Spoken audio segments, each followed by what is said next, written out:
go? Who do you think gonna raise the kids? Who do you think gonna clean the house? So stupid Abe had to think about it, and guess what they came up with? They came up with a whole set of laws called the slave codes. And you know what they were? They were a set of laws to reinstitute slavery. Let me tell you what they were. There was the vagrancy law. A vagrant was any person who wasn't fully employed and didn't have a place of residence. You know who that was? The 4 million slaves who just found out they were free. As soon as they stepped up the plantation, you breaking the law, they locked you up. Wow. And as soon as they started that process, then they created what's called the convict lease program. You know what the convict lease program was? The convict lease program was a program that said once you were arrested and incarcerated, you could be leased back to the plantation. Sometime before your bed even got cold. Then they said, oh yeah, you want to vote? Sure, we got the literacy law. You know what that law was? The literacy law said that you could vote, but you had to first read this statement. If you read the statement, you were arrested. Why? Because the only way you could read it, if you know how to read, it was against the law. And so they had the legal system set up and designed to reinstitute chattel slavery. Now we got to fast forward. But we don't got a lot of time. But what I will tell you, even today, they got this drug-free zone. Let me tell you why the drug-free zone is a joke. Drug-free zone said if you get caught with drugs, either in your possession, sale, or distribution in a drug-free zone, which is 500 feet from a school, that you are required to get the maximum penalty. Well, guess what?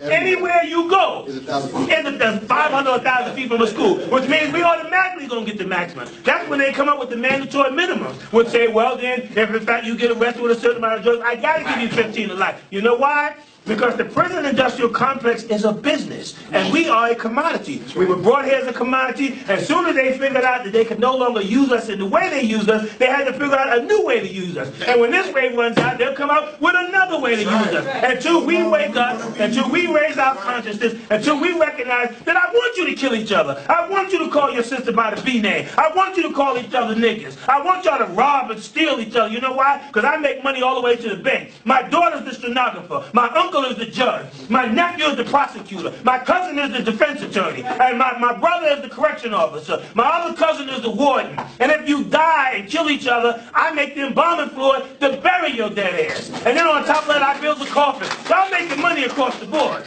So I don't want you to get conscious. I don't want you to be in a room teaching each other. I don't want you to raise your level of thinking. I want you to go out there and bang each other. I want you to go out there because when you do that, my son, who's not yet born, can have an education at Harvard. I can buy that yacht that I always wanted. I can live in a life of luxury, and I can continue to capitalize off your stupidity.